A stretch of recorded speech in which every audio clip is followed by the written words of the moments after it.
Hello friends, welcome to share trader Kannada. ಇವತ್ತು Sensex 359 points down ಆಗಿ 55,566 ಅಲ್ಲಿ ಕ್ಲೋಸ್ ಆದರೆ ನಿಫ್ಟಿ 76 ಪಾಯಿಂಟ್ಸ್ ಡೌನ್ ಆಗಿ 16,584 ಅಲ್ಲಿ ಕ್ಲೋಸ್ ಆಗಿದೆ. Virus bank Nifty 339 points down ಆಗಿ 35,484 ಅಲ್ಲಿ ಕ್ಲೋಸ್ ಆಗಿದೆ. ನಾವು ನಿನ್ನೆ ವಿಡಿಯೋದಲ್ಲೂ ಮಾತಾಡ್ಕೊಂಡಿದ್ವಿ. ಇನ್ಫ್ಯಾಕ್ಟ್ ಬ್ಯಾಂಕ್ ನಿಫ್ಟಿ 35,880 ಹತ್ರ ರೆಸಿಸ್ಟೆಂಟ್ ಫೇಸ್ ಮಾಡಿ ಡೌನ್ ಸೈಡ್ ಬರ್ತಾ ಇದ್ರೆ fresh bullish move above 35,880 because ಇದೊಂದು ಇಂಪಾರ್ಟೆಂಟ್ ರೆಸಿಸ್ಟೆಂಟ್ ಅಂತ ಅಂಡ್ ಅಬೋವ್ ಅದ್ ಬಂದ ಮೇಲೆ ಸಸ್ಟೈನ್ ಆಗ್ತಾ ಇದ್ರೆ ಫರ್ದರ್ ಬುಲ್ಸ್ ರಿಲೇಟೆಡ್ ಆಗಿ ಸ್ಟ್ರೆಂತ್ ಇರೋ ತರ ನಾವು ಭಾವಿಸಬಹುದು ಅಂತ.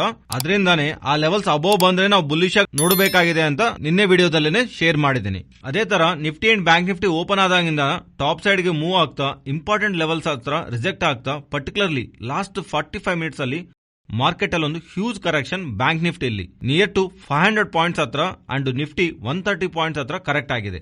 ಮಾರ್ಕೆಟ್ ರಿಲೇಟೆಡ್ ಆಗಿ ಮಾತಾಡ್ಕೋಬೇಕಾಗಿರುವಂತ ಇಂಟ್ರೆಸ್ಟಿಂಗ್ ಪಾಯಿಂಟ್ಸ್ ಇದೆ, ಒಂದೊಂದಾಗಿ ಗಮನಿಸೋಣ.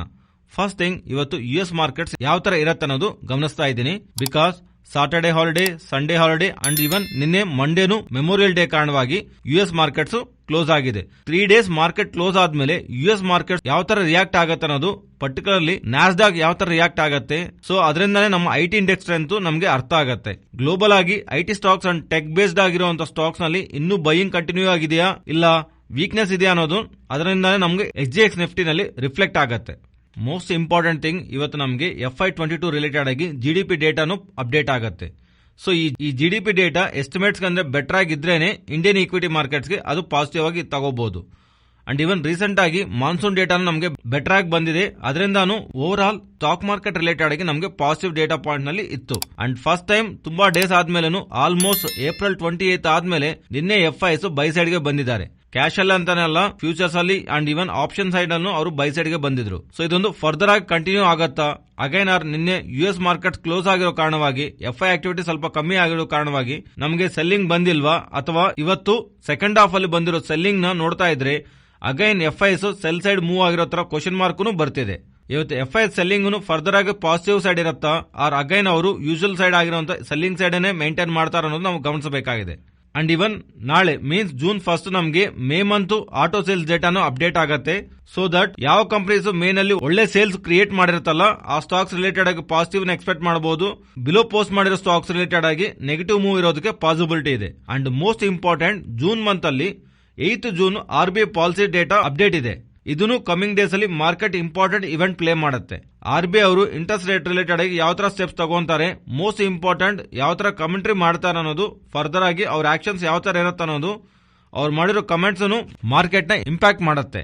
ಇದೆಲ್ಲ ಈ ತರ ಇದ್ರೆ ಗ್ಲೋಬಲ್ ಆಗಿ ಕ್ರೂಡ್ ಆಯಿಲ್ ಪ್ರೈಸಸ್ ಅಂತೂ ಮೇಲ್ಗೆ ಹೋಗ್ತಾನೆ ಇದೆ. ರೀಸೆಂಟ್ ಆಗಿ 2 ಮಂತ್ಸ್ ಹೈ ಅಂಡ್ ಈಗ ಅಲ್ಲಿಂದನೂ ಟಾಪ್ ಸೈಡ್ ಹೋಗ್ತಾ $124 ಪರ್ ಬ್ಯಾರಲ್ ಗೆ ಕ್ರೂಡ್ ಆಯಿಲ್ ಪ್ರೈಸಸ್ ಅಂತೂ ಮೂವ್ ಆಗಿದೆ. ಇದಕ್ಕೆ ರೀಸನ್ ನಾವು ನಿನ್ನೆ ವಿಡಿಯೋದಲ್ಲಿ ಮಾತಾಡ್ಕೊಂಡಿದೀವಿ. ಚೈನಾ ಅವರು June 1 ಇಂದ ರೀಸೆಂಟ್ ಆಗಿ ಅವರು ಮಾಡಿರುವಂತಹ ರಿಸ್ಟ್ರಿಕ್ಷನ್ಸ್ ನ ರಿಮೂವ್ ಮಾಡ್ತಾ ಆಕ್ಟಿವಿಟೀಸ್ ನ ಜಾಸ್ತಿ ಮಾಡಿ ಅನ್ನೋ ತರ, ಇವನ್ ಟ್ಯಾಕ್ಸ್ ಕಟ್ಸ್ ಇಶ್ಯೂ ಮಾಡ್ತಾ ಮ್ಯಾನುಫ್ಯಾಕ್ಚರಿಂಗ್ ಆಕ್ಟಿವಿಟಿ ಬೂಸ್ಟ್ ಮಾಡೋ ತರ ಚೈನಾ ಅವರು ಸ್ಟೆಪ್ಸ್ ತಗೊಳ್ತಾ ಇರೋದು. ಎನರ್ಜಿ ಕನ್ಸಂಪ್ಷನ್ ಬೆಳೆಯತ್ತಂತ ಮಾರ್ಕೆಟ್ಸ್ ಎಸ್ಟಿಮೇಟ್ ಮಾಡ್ತಾ crude oil prices, energy prices ಬೆಳೆಯತ್ತ ಅನ್ನೋದಕ್ಕೆ ಪ್ಯಾರಲಲ್ ಆಗಿ ಈ ಅಪ್ಡೇಟ್ಸ್ ಮಾರ್ಕೆಟ್ ಅಲ್ಲಿ ಇದೆ. ಯುರೋಪಿಯನ್ ಯೂನಿಯನ್ ಅವರು ರಷ್ಯನ್ ಆಯಿಲ್ಸ್ ರಿಲೇಟೆಡ್ ಆಗಿ ಸ್ಯಾಂಕ್ಷನ್ಸ್ ಮಾಡ್ತಾರಂತಾನು ಮಾರ್ಕೆಟ್ ಅಲ್ಲಿ ಸ್ಪೆಕ್ಯುಲೇಷನ್ ಇದೆ. ಅದರ ರಿಲೇಟೆಡ್ ಆಗಿ ಇವತ್ತು ಫರ್ದರ್ ಅಪ್ಡೇಟ್ಸ್ ಬರ್ತಾ ಇರೋದ್ರಿಂದಾನು 2/3 ಆಫ್ ರಷ್ಯನ್ ಆಯಿಲ್ಸ್ ಮೇಲೆ ಪ್ರೆಸೆಂಟ್ ಸ್ಯಾಂಕ್ಷನ್ಸ್ ಇರುತ್ತೆ ಅಂತ, ಅಂಡ್ ಇಯರ್ ಎಂಡ್ ಒಳಗೆ 90% ಆಫ್ ರಷ್ಯನ್ ಆಯಿಲ್ ಬ್ಯಾನ್ ಮಾಡ್ತೀವಿ ಅಂತ ಯುರೋಪಿಯನ್ ಯೂನಿಯನ್ ಅವರು ಹೇಳ್ತಾ ಇರೋದ್ರಿಂದ ಈ ಅಪ್ಡೇಟ್ಸ್ ಫರ್ದರ್ ಆಗಿ ಕ್ರೂಡ್ ಆಯಿಲ್ ಪ್ರೈಸಸ್ ಜಾಸ್ತಿ ಮಾಡ್ತಿದೆ. ಇದರ ಜೊತೆಗೆ ಅಮೆರಿಕ ಪ್ರೆಸಿಡೆಂಟ್ ಆಗಿರುವಂತಹ ಬೈಡನ್ ಅವರು US ಗೆ ಸಂಬಂಧಿಸಿರುವ ಸೆಂಟ್ರಲ್ ಬ್ಯಾಂಕ್ ಒಂದು ಚೇರ್ಮನ್ ಆಗಿರುವಂತಹ ಜೋರಮ್ ಪವೆಲ್ ಅವ್ರನ್ನ ಇವರಿಬ್ಬರು ಮೀಟ್ ಆಗ್ತಾ ಇದಾರೆ ಅಂತಾನು ಬರ್ತಿರೋ ಅಪ್ಡೇಟ್ಸ್ ಅನ್ನು US ಕರೆಂಟ್ ಪ್ರೆಸಿಡೆಂಟ್ ಆಗಿರುವಂತಹ ಜೋ ಬೈಡನ್ ಅವರು ವಾಲ್ ಸ್ಟ್ರೀಟ್ ಜನರಲ್ ರಿಲೇಟೆಡ್ ಆಗಿನು ಅವ್ರು ಮೆನ್ಷನ್ ಮಾಡ್ತಾ ಇನ್ಫ್ಲೇಷನ್ ಫೈಟ್ ಮಾಡೋದೇ ನಮ್ಮ ಮೈನ್ ಏಮ್ ಅಂತ. ಇನ್ಫ್ಲೇಷನ್ ನಾವು ಅನ್ಕೊಂಡಿರೋದಕ್ಕಂತೆ ಜಾಸ್ತಿ ಇದೆ, ಅದರ ಜೊತೆ ನಾವು ಫೈಟ್ ಮಾಡಬೇಕು ಅಂತ ಅನ್ಕೊಂತಾ ಇದೀವಿ ಅಂತಾನು, ಅದೇ ನಮ್ಮ ಫಸ್ಟ್ ಗೋಲ್ ಅನ್ನೋ ತರ ಇನ್ಫ್ಲೇಷನ್ ರಿಲೇಟೆಡ್ ಆಗಿರೋ ಕನ್ಸರ್ನ್ಸ್ ನ ಅಗೈನ್ ಸ್ಕ್ರೀನ್ ಮೇಲೆ ಬರ್ತಿದೆ. ಇವು ನಮ್ಮ ಇಂಡಿಯಾ ಅಂಡ್ ಗ್ಲೋಬಲ್ ಆಗಿರೋ stocks market updates. Intraday bases important levels above ಬರ್ತಿದ್ರೇನೆ ಬುಲ್ಲಿಶ್ ಆಗಿ ಅಂಡ್ ಬಿಲೋ ಬರ್ತಿದ್ರೆ ಬೆರಿಶ್ ಆಗಿ ಆಕ್ಟ್ ಮಾಡ್ತೀವಿ ಅಂತ. But and positional bases 16,450 above ಇರೋವರೆಗೂ ನಾನು ಬೇರಿಶ್ ಆಕ್ಟಿವಿಟಿ ನಂತೂ ಪರ್ಸನಲ್ ಆಗಿ ಅವಾಯ್ಡ್ ಮಾಡ್ತಾ ಇದ್ದೀನಿ. ಬಿಕಾಸ್ 5th ಮೇ ಇಂದಾನು ಅದೇ ರೇಂಜ್ ಅಲ್ಲಿ ಮೂವ್ ಆಗಿರೋ ನಿಫ್ಟಿ ಬ್ರೇಕ್ ಆಗಿ ಅಪ್ಸೈಡ್ ಬಂದಿದೆ. ಅದರಿಂದ ಅನ್ಲೆಸ್ ಅಗೈನ್ ಈ ರೇಂಜ್ ಅಲ್ಲಿ ಮಾರ್ಕೆಟ್ ಫಾಲ್ ಆಗೋವರೆಗೂ ನಾನು ಬೇರಿಶ್ ಆಕ್ಟಿವಿಟಿನ ಅಂಡ್ ಪೊಸಿಷನಲ್ ಬೇಸಸ್ ಅವಾಯ್ಡ್ ಮಾಡ್ತಾ ಆನ್ ಪೊಸಿಷನ್ ಸ್ಟಿಲ್ ನಾನು ನಿಫ್ಟಿನ ಬುಲ್ಲಿಶ್ ಆಗಿ ನೋಡ್ತಾ ಇದ್ದೀನಿ. ಬಟ್ ಇಂಟ್ರಾಡೇ ಬೇಸಸ್ ಇವತ್ತು ನಿಮ್ಗೆ ಮೆನ್ಷನ್ ಮಾಡಿರುವಂತ sustain level at sustain levels market reject ಆಗ್ತಾ ಡೌನ್ ಸೈಡ್ ಬರ್ತಿದ್ರೆ ಅಗೈನ್ ಆ ಲೆವೆಲ್ಸ್ ಇಂಪಾರ್ಟೆಂಟ್ ರೆಸಿಸ್ಟೆಂಟ್ ಆಗಿ ಅಬೋವ್ ಬರ್ದೇನೆ ಬುಲಿಶ್ ಆಕ್ಟಿವಿಟಿ. ಬಟ್ ನಾನ್ ನಿಮ್ಗೆ ಸ್ಟ್ರಾಂಗ್ ಆಗಿ ಮೆನ್ಷನ್ ಮಾಡ್ತಾ ಇರೋದು ಇವತ್ತು ಯುಎಸ್ ಮಾರ್ಕೆಟ್ ಒಂದು ರಿಯಾಕ್ಷನ್ ಇಂಪಾರ್ಟೆಂಟ್ ಆಗತ್ತೆ. ಬಿಕಾಸ್ ಬೈಡನ್ ಅವರು ಯುಎಸ್ ಪ್ರೆಸಿಡೆಂಟ್ ಆಗಿರುವಂತಹ comments and recent 3 days market close ಆದ್ಮೇಲೆ ಯುಎಸ್ ಮಾರ್ಕೆಟ್ ರಿಯಾಕ್ಷನ್ ಇವತ್ತು ಮಾರ್ಕೆಟ್ ನ ಸ್ಟೆಬಿಲೈಸ್ ಸ್ವಲ್ಪವರೆಗೂ ಪಾಸಿಟಿವ್ ಆಗಿ ಕ್ಲೋಸ್ ಆಗ್ತಾ ಇದ್ರು. ಅದು ಓವರ್ ಆಲ್ ಆಗಿ global equity markets including Indian equity market ನಾವು ಪಾಸಿಟಿವ್ ಆಗಿ ತಗೋಬಹುದು. ಫ್ರೆಂಡ್ಸ್, ನಾವು ಈ ವಿಡಿಯೋಲಿ ಇಡ್ತಿರೋ ಎಫರ್ಟ್ಸ್ ನಿಮ್ಗೆ ವ್ಯಾಲ್ಯೂಬಲ್ ಆಗಿದ್ರೆ ತಪ್ಪದೆ ನಮ್ಮ ವಿಡಿಯೋನ ಲೈಕ್ ಮಾಡೋದಕ್ಕೆ ಪ್ರಯತ್ನ ಮಾಡಿ. ನೆಕ್ಸ್ಟ್ ಜೊಮೊಟೊ ಬಗ್ಗೆ ಮಾತಾಡ್ಕೋಬೇಕು. ರೀಸೆಂಟ್ ಟೈಮ್ಸ್ ನಲ್ಲಿ ಜೊಮೊಟೊನಲ್ಲಿ ಒನ್ ಡೈರೆಕ್ಷನ್ ಅಲ್ಲಿ ಫಾಲ್ ಬಂದ ಮೇಲೆ ರೀಸೆಂಟ್ ಕ್ಲೋಸ್ ಇಂದ ಜೊಮೊಟೊ ನಿಯರ್ ಟು 50% ವರೆಗೂ ಬೆಳೀತಾ ಇರೋದ್ರಿಂದ ಜೊಮೊಟೊ ಈ ತರ ಬೆಳೆಯೋದಕ್ಕೆ ಏನಾದರೂ ಇಂಪಾರ್ಟೆಂಟ್ ರೀಸನ್ ಇದೆಯಾ ಅಂತ ಕೇಳ್ತಿದ್ದಾರೆ. ಇದರ ರಿಲೇಟೆಡ್ ಆಗಿ ಮಾತಾಡ್ಕೊಳ್ಳೋಣ. ಟೆಕ್ನಿಕಲ್ ಆಗಿ ಯಾವ ತರ ಇದೆ ಅಂದ್ರೆ ರೀಸೆಂಟ್ ಆಗಿ ಬಂದಿರೋ ರಿಸಲ್ಟ್ಸ್ ಅಂಡ್ ಫಂಡಮೆಂಟಲ್ಸ್ ಇದರ ಬಗ್ಗೆ ಮಾತಾಡ್ಕೊಳ್ಳೋಕೆ ಪ್ರಯತ್ನ ಮಾಡೋಣ. ಫಸ್ಟ್ ಜೊಮೊಟೊ ಸ್ಟಾಕ್ ಲಿಸ್ಟ್ ಆದಾಗಿಂದನು ಸ್ಟೇಬಲ್ ಆಗಿ ಮೂವ್ ಆಗ್ತಾ ನವೆಂಬರ್ 2021 ನಲ್ಲಿ ನಿಯರ್ ಟು 170 ಹತ್ರ ಫಾರ್ಮ್ ಮಾಡಿ ಅಲ್ಲಿಂದ from 171 to stock near to 50 rupees ವರೆಗೂ ಫಾಲ್ ಆಗಿದೆ. ಅಂಡ್ ಆ ತರ ಫಾಲ್ ಆದ್ಮೇಲೆ 50% ರೀಟ್ರೇಸ್ ಆಗಿ ಮೀನ್ಸ್ ಟಾಪ್ ಸೈಡ್ ಗೆ ರ್ಯಾಲಿ ಆಗಿ 75 ವರೆಗೂ ಸ್ಟಾಕ್ ಪ್ರೈಸ್ ರೀಸೆಂಟ್ ಟೈಮ್ ನಲ್ಲಿ ಮೂವ್ ಆಗಿದೆ. ಈ ರೀಸೆಂಟ್ ಟೈಮ್ಸ್ ಅಲ್ಲಿ ಇಷ್ಟೊಂದು ಫಾಲ್ ಆದ್ಮೇಲೆ 170 ಇಂದ 50 ಗೆ ಫಾಲ್ ಆದ್ಮೇಲೆ ನಿಯರ್ ಟು 50% ರ್ಯಾಲಿ ಆಗೋದಕ್ಕೆ one of the main reason ಇಷ್ಟೊಂದು ಫಾಲ್ ಆದ್ಮೇಲೆ ಸ್ಟಾಕ್ ಪ್ರೈಸ್ ಮಾರ್ಕೆಟ್ ಗೆ ಅಟ್ರಾಕ್ಟಿವ್ ಆಗಿ ಕಾಣಿಸ್ತಾ ಇರೋದು. ಅಂಡ್ ಯೂಶುವಲ್ ಆಗಿ ಈ ಸ್ಟಾಕ್ ಅಂತಾನೆ ಇಲ್ಲ, ನೀವು ತುಂಬಾ ಸ್ಟಾಕ್ಸ್ ತಗೊಳ್ಳಿ, ಒನ್ ಡೈರೆಕ್ಷನ್ ಅಲ್ಲಿ ಒಂದು ಹ್ಯೂಜ್ ಫಾಲ್ ನಮಗೆ ಕಾಣಿಸದ್ಮೇಲೆ ಡಿಪೆಂಡಿಂಗ್ ಅಪಾನ್ ಸ್ಟಾಕ್ ಪ್ರೈಸ್ 170 ಇಂದ 50 ಗೆ ಫಾಲ್ ಆಗಿದೆ ಅಲ್ವಾ, ಅದರಿಂದ 25 ರೂಪೀಸ್ ಬೆಳೆದ್ರೇನೆ ನಮಗೆ 50% ಗೈನ್ ಕಾಣಿಸುತ್ತೆ. ಬಟ್ ಈಗಿರುವಂತ ಪ್ರೈಸ್ ಇಂದ ಪ್ರೀವಿಯಸ್ ಲೆವೆಲ್ಸ್ ಹೋಗ್ಬೇಕಂದ್ರೆ ನಿಯರ್ ಟು 120% ಹತ್ರ ಸ್ಟಾಕ್ ಪ್ರೈಸ್ ಜಾಸ್ತಿ ಆಗ್ಬೇಕಾಗತ್ತೆ. Technically stock price over sold ಆಗಿರೋ ಕಾರಣವಾಗಿ ಅಲ್ಲಿಂದ ಬರ್ತಿರೋ relief rally. Second thing, recent ಆಗಿ ನಂಬರ್ಸ್ ನ ಪೋಸ್ಟ್ ಮಾಡಿದ್ದಾರೆ. ನಂಬರ್ಸ್ ನ ಪೋಸ್ಟ್ ಮಾಡಿದಾಗ್ಲೂ ಲಾಸ್ ಅಂತೂ ಅದೇ ತರನೇ ಇತ್ತು, ಆದ್ರೆ ಇಂಟರ್ನಲ್ಸ್ ನಲ್ಲಿ ಇಂಪ್ರೂವ್ಮೆಂಟ್ ಇದೆ. ಇಲ್ಲಿವರೆಗೂ ಇವರಿಗೆ ಬಂದಿರೋ ಆರ್ಡರ್ಸ್ ಆಲ್ ಟೈಮ್ ಹೈಗೆ ಇರ್ತಾ ಇರೋದು ಅಂಡ್ ಇವನ್ ಲಾಸ್ ನು ಇವರು ನ್ಯಾರೋ ಆಗಿ ಮಾಡ್ತಾ ಓವರ್ ಆಲ್ ಇಂಟರ್ನಲ್ಸ್ ಇವರು ತೋರಿಸಿರುವಂತ ಸ್ಟ್ರೆಂತ್. ಇನ್ಫ್ಯಾಕ್ಟ್ ಸ್ಟಾಕ್ 170 ಹತ್ರ ಇರೋವಾಗ್ಲೂ ಈ ತರ ನಂಬರ್ಸ್ ಇವರು ಪೋಸ್ಟ್ ಮಾಡಿರ್ಲಿಲ್ಲ, ಇನ್ನು ವೀಕ್ ನಂಬರ್ಸ್ ಇತ್ತು. ಆ ಟೈಮ್ಗಂದ್ರೂ ಬೆಟರ್ ನಂಬರ್ಸ್ ಕಾಣಿಸ್ತಾ ಇರೋದ್ರಿಂದಾನು ಪ್ರೆಸೆಂಟ್ ಟ್ರೇಡ್ ಆಗ್ತಿರೋ ಪ್ರೈಸ್ ಅಟ್ರಾಕ್ಟಿವ್ ಮಾರ್ಕೆಟ್ ಭಾವಿಸ್ತಾ ಇವನ್ ರಿಸಲ್ಟ್ಸ್ ಆದ್ಮೇಲೂ ಸ್ಟಾಕ್ ಪ್ರೈಸ್ ನಮಗೆ ಗುಡ್ ಮೊಮೆಂಟಮ್ ಕಾಣಿಸಿದೆ. ಅಂಡ್ ಇವನ್ ರಿಸಲ್ಟ್ಸ್ ಆದ್ಮೇಲೂ ಕಾನ್ಫರೆನ್ಸ್ ಕಾಲ್ ನಲ್ಲೂ ಮ್ಯಾನೇಜ್ಮೆಂಟ್ ಹೇಳ್ತಿರೋದು, ಯಾವ ಆಪ್ ನ ಯೂಸ್ ಮಾಡಿ ಜೊಮೊಟೊ ಆಪ್ ನ ಯೂಸ್ ಮಾಡ್ತಿರೋ ಅವರು ಒಂದ್ಸಲಿ ಯೂಸ್ ಮಾಡಿ ಹೋಗ್ದಿರಾ ಕಂಟಿನ್ಯೂಸ್ಲಿ ಜೊಮೊಟೊ ಆಪ್ ನ ಯೂಸ್ ಮಾಡ್ತಾ ಇದಾರಂತ. ಅದರಿಂದ ಅವ್ರಿಗೆ ಬರ್ತಿರೋ ರೆವೆನ್ಯೂಸ್ ನಲ್ಲಿ 90% ಆಫ್ ರೆವೆನ್ಯೂಸ್ ರಿಪೀಟ್ ಯೂಸರ್ಸ್ ಇಂದಾನೆ, ಮೀನ್ಸ್ ನ್ಯೂ ಯೂಸರ್ಸ್ ಇಂದ ಅಲ್ಲ, ಎಕ್ಸಿಸ್ಟಿಂಗ್ ಅವರಿಂದ ನಮಗೆ ರಿಪೀಟೆಡ್ ಬಿಸಿನೆಸ್ ಬರ್ತಿದೆ ಅಂತ. ಅದರಿಂದ ಜೊಮೊಟೊ ಫರ್ದರ್ ಆಗಿ ಬಿಸಿನೆಸ್ ನಲ್ಲಿ ಸ್ಟೆಬಿಲಿಟಿ ಇರತ್ತಾ ಅಂತ ಕ್ವಶನ್ಗೆ ಆನ್ಸರ್ ಬರುತ್ತೆ ಅಂತ. ಸೊ ಹೊಸ ಕಸ್ಟಮರ್ಸ್ ಅಕ್ವೈರ್ ಮಾಡಬೇಕಾಗಿ ನೀಡ್ ಏನೂ ಇಲ್ಲ, ಇವ್ರಿಗೆ ಯಾರಾದ್ರೂ ಇದಾರಲ್ಲ ಕಸ್ಟಮರ್ಸ್ ಅವರಿಂದಾನೇ ರಿಪೀಟೆಡ್ ಆಗಿ ರೆವೆನ್ಯೂಸ್ ಜನರೇಟ್ ಆಗತ್ತೆ ಅಂತ ಜೊಮೊಟೊ ಅವರು ಮಾಡಿರೋ ಕಮೆಂಟ್ಸ್ ಸ್ಟಾಕ್ ರಿಲೇಟೆಡ್ ಆಗಿ ಇನ್ನೊಂದು ಪಾಸಿಟಿವ್ ಫ್ಯಾಕ್ಟರ್ ಆಗಿದೆ. ಈ ಪಾಯಿಂಟ್ಸ್ ಬಿಟ್ರೆ ಜೊಮೊಟೊ ರಿಲೇಟೆಡ್ ಆಗಿ ಅಡಿಷನಲ್ ಫ್ಯಾಕ್ಟರ್ಸ್ ಏನೂ ಇಲ್ಲ. ಆದ್ರೆ ಇಲ್ಲಿ ಮೆನ್ಷನ್ ಮಾಡಬೇಕಾಗಿರುವಂತದ್ದು ರೀಸೆಂಟ್ ಆಗಿ 170 ಇಂದ ಫಾಲ್ ಆದಾಗ ನೀವು ಗಮನಿಸಿದ್ರೆ ಈ ಫಾಲ್ ನಲ್ಲಿ ಸಪೋರ್ಟ್ ತಗೊಂಡಿರೋದು 85 ಲೆವೆಲ್ಸ್ ಹತ್ರ. ಅಂಡ್ ಇವನ್ ಅಲ್ಲಿಂದನೂ ರ್ಯಾಲಿ ಆಗಿ ಡೌನ್ ಸೈಡ್ ಗೆ ಫಾಲ್ ಆಗ್ತಾ ಒಂದು ಕಂಟಿನ್ಯೂಸ್ ಬೇಸ್ ನ ಫಾರ್ಮ್ ಮಾಡಿದ್ದು 75 to 85 ಆ 10 ಪಾಯಿಂಟ್ಸ್ ಹತ್ರನೇ. ಸೊ ಆ ಪ್ರೆಸೆಂಟ್ ಆ ಝೋನ್ ಹತ್ರನೇ ಜೊಮೊಟೊ ಎಂಟರ್ ಆಗಿದೆ. ರೆಸಿಸ್ಟೆಂಟ್ ಝೋನ್ ನಲ್ಲಿ ಆ 10 ಪಾಯಿಂಟ್ ಝೋನ್ ನಲ್ಲಿ ಇಯರ್ ಸ್ಟಾರ್ಟಿಂಗ್ ಇಂದ ಏಪ್ರಿಲ್ ವರೆಗೂ ಮೂವ್ ಆಗ್ತಾ ಬಂದು ಏಪ್ರಿಲ್ ನಲ್ಲಿ ಫಾಲ್ ಆಗಿದೆ. ಡೌನ್ ಸೈಡ್ ಇಂದ ತುಂಬಾ ಮಂತ್ಸ್ ಆದ್ಮೇಲೆ ಸ್ವಲ್ಪ ಪಾಯಿಂಟ್ಸ್ ಇಂಪಾರ್ಟೆಂಟ್ ಝೋನ್ ಆಗಿ ಭಾವಿಸಿ ಒಂದು ಸಪೋರ್ಟ್ ತಗೊಂಡು ಆ ಝೋನ್ ಬ್ರೇಕ್ ಆಗಿ ಡೌನ್ ಸೈಡ್ ಬಂದಿದ್ದರಿಂದ ಫರ್ದರ್ ಆಗಿನೂ ಜೊಮೊಟೊನಲ್ಲಿ ಸ್ಟ್ರೆಂತ್ ಇರುತ್ತೆ ಅಂತ ನಾವು ಭಾವಿಸಬೇಕಂದ್ರೆ ಈ 75 to 85 ಈ 10 ಪಾಯಿಂಟ್ ಝೋನ್ ಜೊಮೊಟೊ ಸ್ಟೆಬಿಲೈಸ್ ಆಗಬೇಕು. But as of now last 2 trading session ಇಂದ ಫಾರ್ಮ್ ಆಗ್ತಿರೋ ಕ್ಯಾಂಡಲ್ಸ್ ಅಂತೂ ಒಂದು ಹೈ ಸ್ಟ್ರೆಂತ್ ಅಂತೂ ತೋರಿಸ್ತಿದೆ. ಮೀನ್ಸ್ ಮೋಸ್ಟ್ಲಿ ಸ್ಟ್ರಾಂಗ್ ಬಾಡೀಸ್ ಇಂದಾನೆ ಕ್ಯಾಂಡಲ್ಸ್ ಅಂತೂ ಫಾರ್ಮ್ ಆಗ್ತಿದೆ. ಸೊ ನೋಡಬೇಕಾಗಿದೆ ಈ ರೆಸಿಸ್ಟೆಂಟ್ ಲೆವೆಲ್ ನ ಈಗ ಬರ್ತಿರೋ ಪ್ರೈಸ್ ಆಕ್ಷನ್ ಬ್ರೇಕ್ ಮಾಡಿ ಅಪ್ಸೈಡ್ ತಗೊಂಡು ಹೋಗುತ್ತಾ, ಇಲ್ಲ ಅಂದ್ರೆ ಇಲ್ಲಿಂದ ರೆಸಿಸ್ಟೆಂಟ್ ನ ಫೇಸ್ ಮಾಡಿ ಅಗೈನ್ ಫಾಲ್ ಆಗಿ 50 ಲೆವೆಲ್ಸ್ ಗೆ ಜೊಮೊಟೊ ರೀಚ್ ಆಗತ್ತೆ ಅನ್ನೋದು ಮೋಸ್ಟ್ಲಿ ಇದು ಈ 10 ಪಾಯಿಂಟ್ಸ್ ಅಲ್ಲೇ ಡಿಸೈಡ್ ಆಗೋದಕ್ಕೆ ಪಾಸಿಬಿಲಿಟಿ ಇದೆ. ನೆಕ್ಸ್ಟ್ ONGC ಬಗ್ಗೆ ಮಾತಾಡ್ಕೋಬೇಕು. ಗ್ಲೋಬಲ್ ಆಗಿ ನಿಮ್ಗೆ ಯಾವಾಗಾದ್ರೆ ಕ್ರೂಡ್ ಆಯಿಲ್ ಪ್ರೈಸಸ್ ಎಲ್ಲ ಬೆಳೀತಾ ಇರತ್ತಲ್ವಾ, ಪ್ಯಾರಲಲ್ ಆಗಿ ONGC ಸ್ಟಾಕ್ ಬೆಳೀತಾ ಇರತ್ತೆ. ಕೆಲವು ರೀಸೆಂಟ್ ಟೈಮ್ಸ್ ಅಲ್ಲಿ ಗಮನಿಸಿದ್ರೆ crude oil on day to day basis ಅಲ್ಲಿ ಮೋಸ್ಟ್ ಆಫ್ ದ ಟೈಮ್ಸ್ ಬೆಳೀತಾ ಇದೆ ಅಂತ ನಾವು ಮಾತಾಡ್ಕೊಂಡ್ರು ONGC ಸ್ಟಾಕ್ ಮಾತ್ರ ಬೆಳೆದಿಲ್ಲ.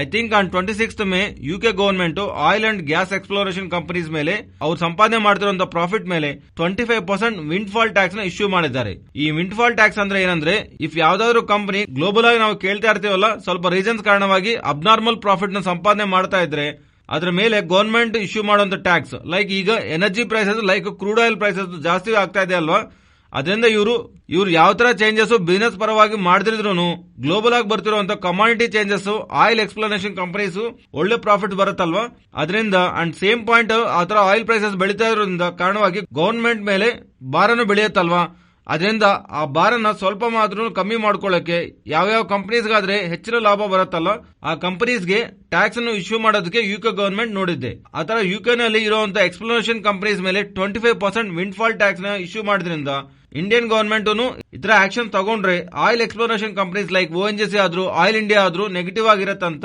ಮಾರ್ಕೆಟ್ ಅಲ್ಲಿ ಅಪ್ಡೇಟ್ ಬಂದಿದೆ. ಆದ್ರೆ ನೀವು ಇವತ್ತು ಗಮನಿಸಿದ್ರೆ ಸೋರ್ಸಸ್ ಇಂದ ಬರ್ತಿರೋ ಅಪ್ಡೇಟ್ಸ್ ಇಂದಾನು financial minister windfall tax ನ ಕನ್ಸಿಡರ್ ಮಾಡಬೇಕಂತ ಅನ್ಕೊಂತಿಲ್ಲ ಅಂತ, ಲೈಕ್ ಇವ್ರು ಸಂಪಾದನೆ ಮಾಡ್ತಿರುವಂತ ಪ್ರಾಫಿಟ್ಸ್ ಮೇಲೆ ದೊಡ್ಡ ಮೊತ್ತದಲ್ಲಿ ಟ್ಯಾಕ್ಸ್ ನ ಇಶ್ಯೂ ಮಾಡಬೇಕಂತ ಅನ್ಕೊಂತಿಲ್ಲ. ಯುಕೆ ಅವರು ಈಗ ರೀಸೆಂಟ್ ಆಗಿ ಇಶ್ಯೂ ಮಾಡಿರುವಂತಹ tax, but Indian government 2008 and 2018 ನಲ್ಲೂ ವಿಂಡ್ ಫಾಲ್ ಟ್ಯಾಕ್ಸ್ ನ ಎಕ್ಸ್ಪ್ಲನೇಷನ್ ಕಂಪನೀಸ್ ಮೇಲೆ ಇಶ್ಯೂ ಮಾಡಿದೆ. ಅದರಿಂದ ಈಗ ಸೋರ್ಸಸ್ ಇಂದ ಬಂದಿರೋ ಅಪ್ಡೇಟ್ ಆತರ ಏನು ಟ್ಯಾಕ್ಸಸ್ ನಾವು Indian government oil companies related ಆಗಿ ಇಶ್ಯೂ ಮಾಡೋದಕ್ಕೆ ಏನು ಪಾಸಿಬಿಲಿಟಿ ಇಲ್ಲ ಅಂತ. ಸೊ ಅದರಿಂದ ಆಯಿಲ್ ರಿಲೇಟೆಡ್ ಆಗಿ ಬೆನಿಫಿಟ್ ಕಂಪನೀಸ್ ಫರ್ದರ್ ಆಗಿ ಇರೋದಕ್ಕೆ ಪಾಸಿಬಿಲಿಟಿ ಇರುತ್ತಂತ ಮಾರ್ಕೆಟ್ ಭಾವಿಸ್ತಾ ಆಯಿಲ್ ಎಕ್ಸ್ಪ್ಲೋರೇಷನ್ ಕಂಪನೀಸ್ ಪಾಸಿಟಿವ್ ಆಗಿ ಇವತ್ತು ಮೂವ್ ಆಗಿದೆ.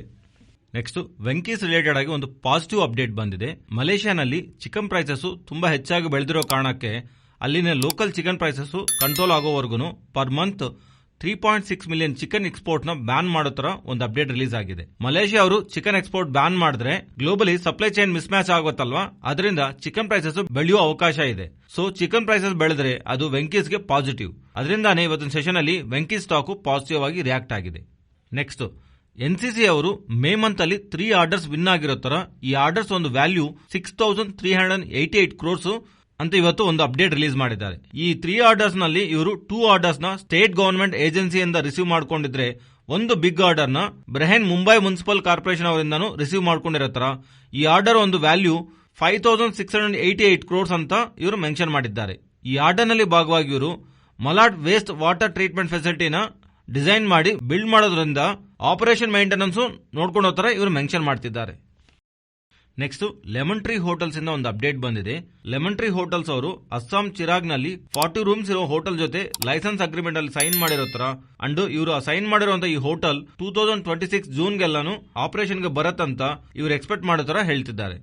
ನೆಕ್ಸ್ಟ್ ಇವತ್ತಿನ ಸೆಷನ್ ಅಲ್ಲಿ ಟಾಟಾ ಎಲೆಕ್ಸಿ ಇಂದನೂ ಒಂದು ಅಪ್ಡೇಟ್ ಬಂದಿದೆ. ಟಾಟಾ ಎಲೆಕ್ಸಿ ಅವರು ಲೆನೋವೋ ಜೊತೆ ಕೊಲಾಬರೇಷನ್ ಅನೌನ್ಸ್ ಮಾಡಿದ್ದಾರೆ. ಈ ಕೊಲಾಬರೇಷನ್ ಅಲ್ಲಿ ಭಾಗವಾಗಿ ಟಾಟಾ ಎಲೆಕ್ಸಿ ಅವರು ಅಂಡ್ ಲೆನೋವೋ ಅವರು ಸೇರಿ large and small industries and offices ಯಾವ್ದೆಲ್ಲ ಇರತ್ತಲ್ಲ ಅವರ ವರ್ಕ್ ನ ಟ್ರಾನ್ಸ್ಫಾರ್ಮ್ ಮಾಡೋದಕ್ಕೆ ಲೆನೋವೋ ಎಂದು ಸ್ಮಾರ್ಟ್ ಎಕ್ಸಾಟ್ ಡಿವೈಸಸ್ ನ ಯೂಸ್ ಮಾಡಿ ಅವರಿಗೆ ಎಂಡ್ ಟು ಎಂಡ್ ಸೊಲ್ಯೂಷನ್ ನ ಹಾಗೆ ಸರ್ವಿಸಸ್ ನ ಪ್ರೊವೈಡ್ ಮಾಡೋ ತರ ಹೇಳ್ತಿದ್ದಾರೆ. ಅಂದ್ರೆ ಇದರಿಂದ ಆಫೀಸಸ್ ಅಂಡ್ ಇಂಡಸ್ಟ್ರೀಸ್ ಅವ್ರಿಗೆ ಕಾಸ್ಟ್ ಸೇವ್ ಮಾಡ್ಕೊಳ್ಳೋ ಜೊತೆಗೆ ಎಫಿಷಿಯನ್ಸಿ ಇಂಪ್ರೂವ್ ಮಾಡ್ಕೋಬಹುದಂತ ಅವರ ಪ್ರೊಡಕ್ಟಿವಿಟಿನ ನೆಕ್ಸ್ಟ್ ಲೆವೆಲ್ಗೆ ತಗೊಂಡು ಹೋಗಬಹುದಂತ ಅವ್ರು ಮೆನ್ಷನ್ ಮಾಡ್ತಿದ್ದಾರೆ. ನೆಕ್ಸ್ಟ್ ಮಹೇಂದ್ರ ಅಂಡ್ ಮಹೇಂದ್ರ ಅವರಿಂದನೂ ಒಂದು ಅಪ್ಡೇಟ್ ಬಂದಿದೆ. ಮಹೇಂದ್ರ ಅಂಡ್ ಮಹೇಂದ್ರ ಅವರು TVS automobile solutions private limited ನಲ್ಲಿ 2.76% ಸ್ಟೇಕ್ ನ ಹೋಲ್ಡ್ ಮಾಡ್ತಿದ್ರು. ಇವರು ಹೋಲ್ಡ್ ಮಾಡ್ತಿರುವಂತಹ ಈ ಸ್ಟೇಕ್ ನ ಜೂನ್ ಮಂತ್ ನಲ್ಲಿ ಇವರು ಸೇಲ್ ಮಾಡೋದಕ್ಕೆ ನೋಡೋ ತರ ಇವರು ಅಪ್ಡೇಟ್ ನ ರಿಲೀಸ್ ಮಾಡಿದ್ದಾರೆ. ಈ ಸ್ಟೇಕ್ ಸೇಲ್ ಮಾಡೋ ಮೂಲಕ TVS automobile solution private limited ನಲ್ಲಿ ಮಹೇಂದ್ರ ಅಂಡ್ ಮಹೇಂದ್ರ ಅವರ ಒಂದು ಸ್ಟೇಕ್ ನಿಲ್ಲಾಗತ್ತೆ. ಅಂಡ್ ಈ ಸ್ಟೇಕ್ ಸೇಲ್ ಮಾಡೋ ಮೂಲಕ ಮಹೇಂದ್ರ ಅಂಡ್ ಮಹೇಂದ್ರ ಅವರಿಗೆ 45 ಕ್ರೋರ್ಸ್ ಬರೋ ತರ ಇವರು ಮೆನ್ಷನ್ ಮಾಡಿದ್ದಾರೆ. ನೆಕ್ಸ್ಟ್ ಇಂಡೋ ಅಕೌಂಟ್ ಇಂಡಸ್ಟ್ರಿ ಅವರಿಂದ ಒಂದು ಅಪ್ಡೇಟ್ ಬಂದಿದೆ. ಈ ಇಂಡೋ ಅಕೌಂಟ್ ಬೋರ್ಡ್ ಅವರು ಸಬ್ಸಿಡಿ ಆಗಿರುವಂತಹ ಪ್ರಣವಾದಿತ್ಯ ಸ್ಪಿನ್ನಿಂಗ್ ಮಿಲ್ಸ್ ಒಂದು ಸ್ಪಿನ್ನಿಂಗ್ ಕೆಪಾಸಿಟಿನ ಜಾಸ್ತಿ ಮಾಡೋದಕ್ಕೆ ಇವರ ಬೋರ್ಡ್ 270 ಕ್ರೋರ್ಸ್ ಕೆಪಾಕ್ಸ್ ನ ಇನ್ವೆಸ್ಟ್ಮೆಂಟ್ ರಿಲೇಟೆಡ್ ಆಗಿ ಅಪ್ರೂವಲ್ ಕೊಟ್ಟಿರೋ ತರ ಹೇಳ್ತಿದ್ದಾರೆ. ಅಂಡ್ ಈ ಕೆಪಾಸಿಟಿ ಎಕ್ಸ್ಪೆನ್ಷನ್ ಯಾವ್ದೆಲ್ಲ ಇದೆಯಲ್ಲ ಫೈನಾನ್ಷಿಯಲ್ ಇಯರ್ 2023 ಕ್ವಾರ್ಟರ್ ಗೆಲ್ಲಾನು ಆಪರೇಷನಲ್ ಬರತ್ತಂತ ಇವರು ಎಕ್ಸ್ಪೆಕ್ಟ್ ಮಾಡ್ತಿರೋ ತರ ಇವರು ಮೆನ್ಷನ್ ಮಾಡಿದ್ದಾರೆ.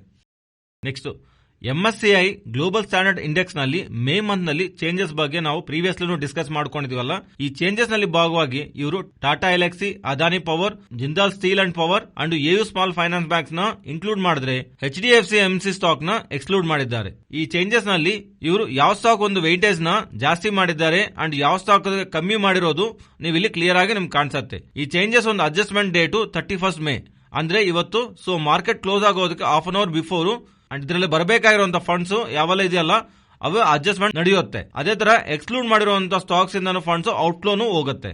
ಸೊ ಈ ಸ್ಟಾಕ್ ಅಡ್ಜಸ್ಟ್ಮೆಂಟ್ ರೀಸನ್ ಇಂದಾನೆ ಆಗಿರಬಹುದೇನು ಅದಾನಿ ಗ್ರೀನ್ ಸ್ಟಾಕ್ ವೈಟೇಜ್ ನ ಇವರು ಕಮ್ಮಿ ಮಾಡೋದ್ರಿಂದ ಇವತ್ತಿನ ಸೆಷನ್ ಅಲ್ಲಿ ಆಲ್ಮೋಸ್ಟ್ ಮಾರ್ಕೆಟ್ ಕ್ಲೋಸ್ ಆಗೋದಕ್ಕೆ ಹಾಫ್ ಅನ್ ಅವರ್ ಮುಂಚೆ ಅದಾನಿ ಗ್ರೀನ್ ಸ್ಟಾಕ್ ನಲ್ಲಿ ಪ್ರೆಷರ್ ಕಾಣಿಸಿ 14% ಕರೆಕ್ಟ್ ಆಗಿದೆ. ಆಸ್ ಆಫ್ ನಾವು ನೋಡಿದ್ರೆ ಅದಾನಿ ಗ್ರೀನ್ ರಿಲೇಟೆಡ್ ಆಗಿ ಈ ಅಪ್ಡೇಟ್ ಮಾತ್ರನೇ ಇದೆ. ಇನ್ನೇನಾದ್ರೂ ಬೇರೆ ಅಪ್ಡೇಟ್ ಇದ್ರೆ ನಿಮಗೆ ಇಮಿಡಿಯೇಟ್ಲಿ ಅದನ್ನು ಟೆಲಿಗ್ರಾಮ್ ನಲ್ಲಿ ಅಪ್ಡೇಟ್ ಮಾಡ್ತೀನಿ. ನೆಕ್ಸ್ಟ್ ಭಾರತ್ ಡೈನಾಮಿಕ್ಸ್ ರಿಲೇಟೆಡ್ ಆಗಿ ಒಂದು ಅಪ್ಡೇಟ್ ಬಂದಿದೆ. ಭಾರತ್ ಡೈನಾಮಿಕ್ಸ್ ಅವ್ರ ಜೊತೆ ಮಿನಿಸ್ಟ್ರಿ ಆಫ್ ಡಿಫೆನ್ಸ್ ಅವರು ಇವತ್ತೊಂದು ಕಾಂಟ್ರಾಕ್ಟ್ ಸೈನ್ ಮಾಡಿರೋ ತರ ಹೇಳ್ತಿದ್ದಾರೆ. ಈ ಕಾಂಟ್ರಾಕ್ಟ್ ನಲ್ಲಿ ಭಾಗವಾಗಿ ಭಾರತ್ ಡೈನಾಮಿಕ್ಸ್ ಅವರು Astra MK1 beyond visual air to air missiles and associated equipment ನ ಇಂಡಿಯನ್ ಏರ್ ಫೋರ್ಸ್ ಗೆ ಅಂಡ್ ಇಂಡಿಯನ್ ನೇವಿಗೆ ಸಪ್ಲೈ ಮಾಡೋ ತರ ಅಂಡ್ ಈ ಕಾಂಟ್ರಾಕ್ಟ್ ಒಂದು ವ್ಯಾಲ್ಯೂ 2971 ಕ್ರೋರ್ಸ್ ಆಗಿ ಮೆನ್ಷನ್ ಮಾಡಿದ್ದಾರೆ. ನೆಕ್ಸ್ಟ್ MPS ಇಂದಾನು ಒಂದು ಅಪ್ಡೇಟ್ ಬಂದಿದೆ.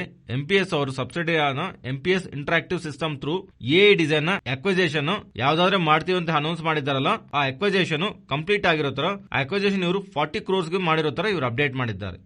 ನೆಕ್ಸ್ಟ್ ಟಾಟಾ ಮೋಟಾರ್ಸ್ ಬಗ್ಗೆ ಮಾತಾಡ್ಕೋಬೇಕು. ಚೈನಾ ರಿಲೇಟೆಡ್ ಆಗಿ ಸ್ವಲ್ಪ ಇಂಪಾರ್ಟೆಂಟ್ ಅಪ್ಡೇಟ್ಸ್ ಬಂದಿದೆ. ಚೈನಾಗೆ ಟಾಟಾ ಮೋಟಾರ್ಸ್ ಗೆ ರಿಲೇಷನ್ ಏನಂದ್ರೆ, ಟಾಟಾ ಮೋಟಾರ್ಸ್ ರಿಲೇಟೆಡ್ ಆಗಿ ಇಂಪಾರ್ಟೆಂಟ್ ಬಿಸಿನೆಸ್ ಆಗಿರುವಂತಹ JLR, ಜಾಗ್ವಾರ್ ಹಾಗೇನೆ Land Rover business UK, US and ಚೈನಾನಲ್ಲಿ ಜಾಸ್ತಿ ಬಿಸಿನೆಸ್ ಮಾಡ್ತಿದೆ.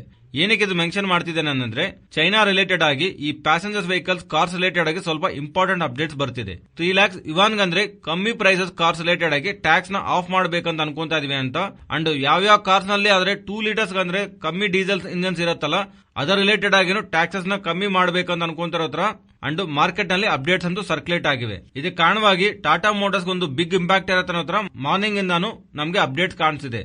ಆದ್ರೆ ಸೆಕೆಂಡ್ ಹಾಫ್ ಅಲ್ಲಿ most of that Tata motors ಗೆ JLR ವೆಹಿಕಲ್ಸ್ ಒಂದು ಪ್ರೈಸ್ 3 lakhs ಇವಾನ್ ಅಂದ್ರೆ ಜಾಸ್ತಿ ಇರತ್ತಂತ. And even 2 litres engine related ಆಗಿ ಬರ್ತಿರೋ ಅಪ್ಡೇಟ್ಸ್ ಟಾಟಾ ಮೋಟಾರ್ಸ್ ರಿಲೇಟೆಡ್ ಆಗಿ ಬಿಗ್ ಇಂಪ್ಯಾಕ್ಟ್ ಕ್ರಿಯೇಟ್ ಮಾಡಲ್ಲ ಅಂತ. ಅಂಡ್ ಇವನ್ ಈ ಅಪ್ಡೇಟ್ಸ್ ಆದ್ಮೇಲೆನು SOTP ಮೆಥಡ್ ಕ್ಯಾಲ್ಕುಲೇಷನ್ ಪ್ರಕಾರ 590 rupees per share next 12 months ನಲ್ಲಿ ಟಾಟಾ ಮೋಟಾರ್ಸ್ ರಿಲೇಟೆಡ್ ಆಗಿ ಟಾರ್ಗೆಟ್ ಇರೋದಕ್ಕೆ ಪಾಸಿಬಿಲಿಟಿ ಇರತ್ತಂತ ಬ್ರೋಕಿಂಗ್ ಫಿರ್ಮ್ಸ್ ಅಂತೂ ಅವ್ರ ಟಾರ್ಗೆಟ್ಸ್ ನ ಕೊಡ್ತಿದೆ. Next Nifty and bank Nifty support and resistance ಮಾತಾಡ್ಕೊಂಡ್ರೆ, ನಿಫ್ಟಿ ಸಪೋರ್ಟ್ 16,520 ಆಗಿ ಗಮನಿಸ್ತಾ ಇದ್ದೀನಿ. ಇವತ್ತು ನೀವು ಗಮನಿಸಿದ್ರೆ ಎಕ್ಸಾಕ್ಟ್ಲಿ ಆ ಲೆವೆಲ್ ಹತ್ರನೇ ಸಪೋರ್ಟ್ ತಗೊಂಡು ನಿಯರ್ ಟು 16,700 ವರೆಗೂ ಮೀನ್ಸ್ ನಿಯರ್ ಟು 180 ಪಾಯಿಂಟ್ಸ್ ಹತ್ರನು ನಿಫ್ಟಿ ರ್ಯಾಲಿ ಕಾಣಿಸಿದೆ. ಅದರಿಂದ ಇದು ಇಂಪಾರ್ಟೆಂಟ್ ಸಪೋರ್ಟ್. ಆದ್ರೆ ಇವತ್ತು ನಾವು ಅನ್ಕೊಂಡಿರೋ ರೆಸಿಸ್ಟೆಂಟ್ ಅಷ್ಟು ದೊಡ್ಡದಾಗಿ ವರ್ಕ್ ಆಗಲಿಲ್ಲ. ನಾವು ಅನ್ಕೊಂಡಿರೋದು 16,640, ಆದ್ರೆ 16,700 ಹತ್ರ ಹೋಗಿ ಮಾರ್ಕೆಟ್ ಇವತ್ತು ಫಾಲ್ ಕಾಣಿಸಿದೆ. ಇವನ್ ಪ್ರೀವಿಯಸ್ ಡೇ ನಲ್ಲೂ 16,700 ಹತ್ರನೇ ಮಾರ್ಕೆಟ್ ಫಾಲ್ ಆಗಿದೆ. ಅದರಿಂದ ನಾವು ಅನ್ಕೊಂಡ್ರೆ ಈ ಲೆವೆಲ್ ಸ್ವಲ್ಪ ಅಡ್ಜಸ್ಟ್ ಮಾಡ್ತಾ 16,700 ಗೆ ನಿಯರ್ ಆಗಿ ಇಡ್ತಾ ಇದ್ದೀನಿ. 16,690 ಅರೌಂಡ್ ರೆಸಿಸ್ಟೆನ್ಸ್ ನ ಗಮನಿಸೋ ಪ್ರಯತ್ನ ಮಾಡೋಣ. ಬೇಸ್ಡ್ ಅಪಾನ್ ಪ್ರೈಸ್ ಆಕ್ಷನ್ ನಾನು ಅನ್ಕೊಂತಾ ಇರೋದು 16,640, ಬಟ್ ರೀಸೆಂಟ್ ಪ್ರೈಸ್ ಆಕ್ಷನ್ 16,690 ಹತ್ರ ರಿಜೆಕ್ಟ್ ಆಗ್ತಾ ಇದರಿಂದ ಇದು ಇಂಪಾರ್ಟೆಂಟ್ ರೆಸಿಸ್ಟೆಂಟ್. ಅದರಿಂದ ನಾವು ರೆಸಿಸ್ಟೆಂಟ್ ನ ಚೇಂಜ್ ಮಾಡ್ತಾ 16,690 ನ ಫಸ್ಟ್ ಲೆವೆಲ್ ಆಫ್ ರೆಸಿಸ್ಟೆಂಟ್ ಆಗಿ ಅದನ್ನು ಬ್ರೇಕ್ ಆಗಿ ಅಪ್ಸೈಡ್ ಗೆ ಬರ್ತಿದ್ರೆ ಮಾತ್ರ 16,750 ನ ನೆಕ್ಸ್ಟ್ ಲೆವೆಲ್ ಆಫ್ ರೆಸಿಸ್ಟೆಂಟ್ ಆಗಿ ಗಮನಿಸ್ತಾ ಇದ್ದೀನಿ. ಇಫ್ ಇನ್ ಕೇಸ್ 16,520 ಬ್ರೇಕ್ ಆಗಿ ಡೌನ್ ಸೈಡ್ ಗೆ ಬರ್ತಿದ್ರೆ 16,450 ನ on hourly basis important support ಆಗಿದ್ರಿಂದ ಇದು next level of support. And next bank Nifty ಇಲ್ಲಿಂದ ಡೌನ್ ಸೈಡ್ ಗೆ ಫಾಲ್ ಆಗ್ತಾ ಇದ್ರೆ 35,218 ಅಂಡ್ ಇಲ್ಲಿಂದ ಅಪ್ ಸೈಡ್ ಬರ್ತಿದ್ರೆ 35,560 and above 35,880. Next option chain data ಮಾತಾಡ್ಕೊಂಡ್ರೆ ಪ್ರೆಸೆಂಟ್ ಇರೋ ಲೆವೆಲ್ಸ್ ಇಂದ ಟಾಪ್ ಸೈಡ್ ಗೆ ಬರ್ತಿದ್ರೆ 16,700 ಅಂಡ್ 16,800 ಈ ಲೆವೆಲ್ಸ್ ಹತ್ರನೇ ರೆಸಿಸ್ಟೆಂಟ್ ಅಂಡ್ ಡೌನ್ ಸೈಡ್ ಆಗಿ ಹೋಗ್ತಾ ಇದ್ರೆ weekly and monthly expiry contracts ನಮಗೆ ಕಾಣಿಸ್ತಾ ಇರೋ ಡೇಟಾ ಪ್ರಕಾರ ಇಮಿಡಿಯೇಟ್ ಆಗಿ 16,500. ಬಟ್ ಇಫ್ ಇನ್ ಕೇಸ್ ಅದು ಬ್ರೇಕ್ ಆಗಿ ಡೌನ್ ಸೈಡ್ ಹೋಗ್ತಿದ್ರೆ 16,000 ಹತ್ರನೇ ನಮಗೆ ಹ್ಯೂಜ್ ಓವರ್ ಡೇಟಾ ಬಿಲ್ಡ್ ಆಗ್ತಿದೆ. ರೀಸೆಂಟ್ ಟೈಮ್ಸ್ ನಲ್ಲಿ ಮಾರ್ಕೆಟ್ ಸ್ವಲ್ಪ ವೋಲ್ಟೈಲ್ ಆಗಿರೋದ್ರಿಂದ ನಿಯರ್ಲಿ 500 ಪಾಯಿಂಟ್ಸ್ ಹತ್ರನು ರೈಟಿಂಗ್ ಕಾಣಿಸ್ತಾ ಇಲ್ಲ. 16,000 to 16,700 ಈ 700 ಪಾಯಿಂಟ್ ಝೋನ್ ಅಲ್ಲಿ ಮಾರ್ಕೆಟ್ ಮೂವ್ ಆಗುತ್ತೆ ಹತ್ರ ಕಾಲ್ ಅಂಡ್ ಪುಟ್ ರೈಟರ್ಸ್ ಭಾವಿಸ್ತಾ ಇದ್ದಾರೆ. ಇದು ಫ್ರೆಂಡ್ಸ್ ಇವತ್ತಿನ ಅಪ್ಡೇಟ್ಸ್. ನಮ್ಮ ಅಪ್ಡೇಟ್ಸ್ ನಿಮ್ಗೆ ಇಷ್ಟ ಆಗಿದ್ರೆ ನಮ್ಮ ಪೇಜ್ ನ ಲೈಕ್ ಮಾಡಿ ಅಂಡ್ ಶೇರ್ ಮಾಡಿ. Thank you.